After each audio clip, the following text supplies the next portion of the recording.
What's up, you guys? I'm Alex Hampton, and today on Hero TV, I'm going to be telling you my predictions of what's going to happen in Season 2 of Black Lightning.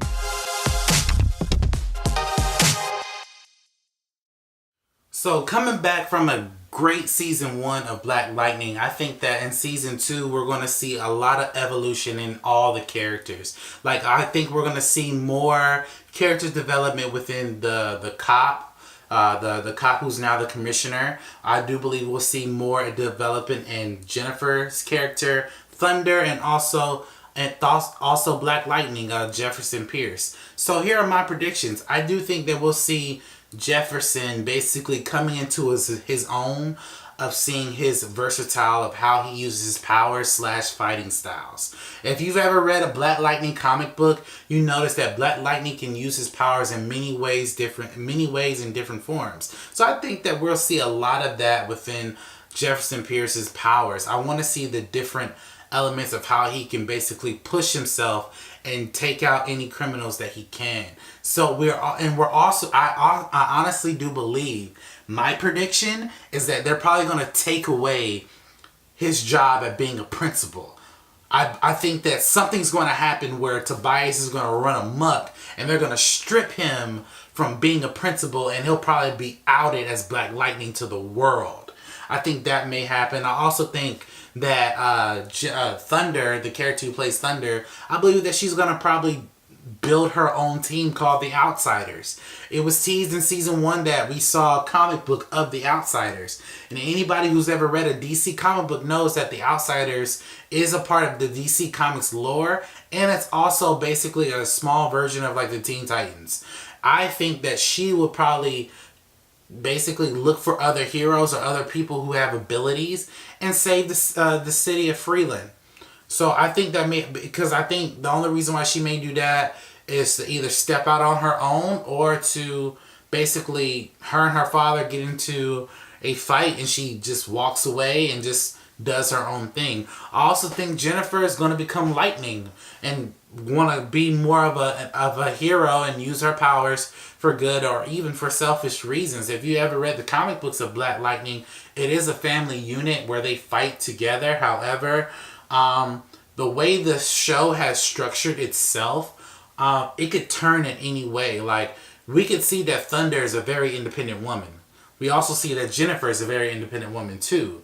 So now that these women have powers, we could see them going either a separate way or a joint way where they all do this hero thing together. Also, this begs the question that I put in the title in this video. This is the question that I have seen circling around social media. I was asked this on Twitter, and I believe I was asked this on Instagram as well. Do I think that Static Shock will appear in Black Lightning Season 2, or just in Black Lightning in general, or anywhere on the CW universe? So, here's my take on it. I only have one answer, and anybody who knows me knows that I am a huge Static Shock fan. I even made a movie called Static Shock the Movie. So you can go check that out as well. It has like over 30,000 views. But here's my answer. Here's my prediction. I don't believe Static Shock is going to be in Black Lightning for these reasons. After doing my research, Static Shock is owned by Milestone Comics and Milestone Media. That means DC does not own him. Keep in mind, every time we've seen Static involved with either the Young Justice show, or even his own TV show, Static Shock, or even just in random comic books where we see Static joining the Titans, and even in his own New 52 run, Static, DC got clearance from Milestone Comics to use Static as a part of their DC comic book lore. If you read Teen Titans, some of the Teen Titans issues, he's in those issues. Some of them, not all of them, but some of them. Milestone Media I believe it was last year in 2017, relaunched their comic book series. So they even sold the Season 2 and 3, and I believe Season 4 of Static Shock on DVD online. Like, they release those episodes online to the public. So they're going to relaunch their comic book series where we see Static, Icon, Hardware, and the different Milestone Media characters that are being developed within the Milestone brand. With that being said, DC needs clearance from Milestone, basically. And I went to Pensacon this year, and anyone who doesn't know what Pensacon is, it's basically like San Diego Comic Con, just in a different area. And I met John Barrowman, who is Malcolm Merlin in the Arrowverse. And I was wearing my Static Shock symbol t-shirt. And he was like, "Oh, I like your shirt. You like the character?" I said, "Yeah.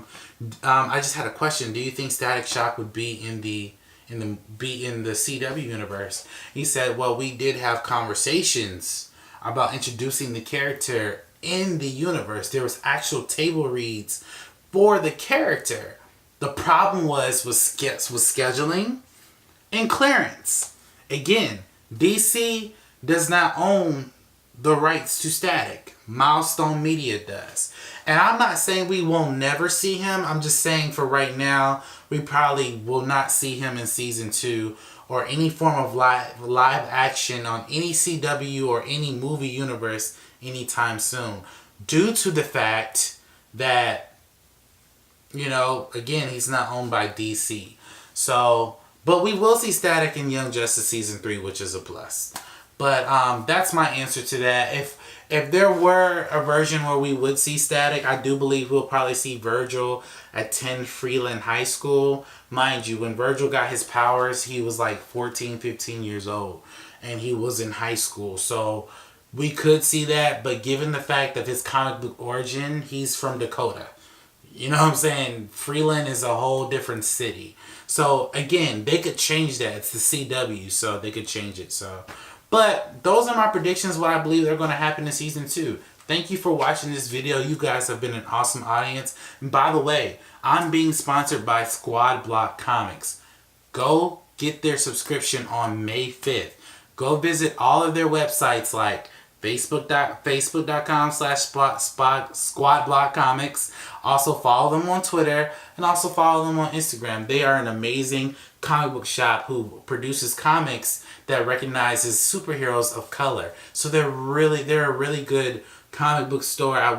They're amazing people. Mr. Corey, who runs the store, is an amazing person. So go get their stuff. Go get that subscription, and also follow me on Instagram at Mr. Alex Hampton. Also follow me on Twitter at Mr. Alex Hampton as well. Also subscribe to my YouTube page, and also I could not ever thank you guys enough for supporting me on my Patreon page, www.patreon.com/brandnewproductions.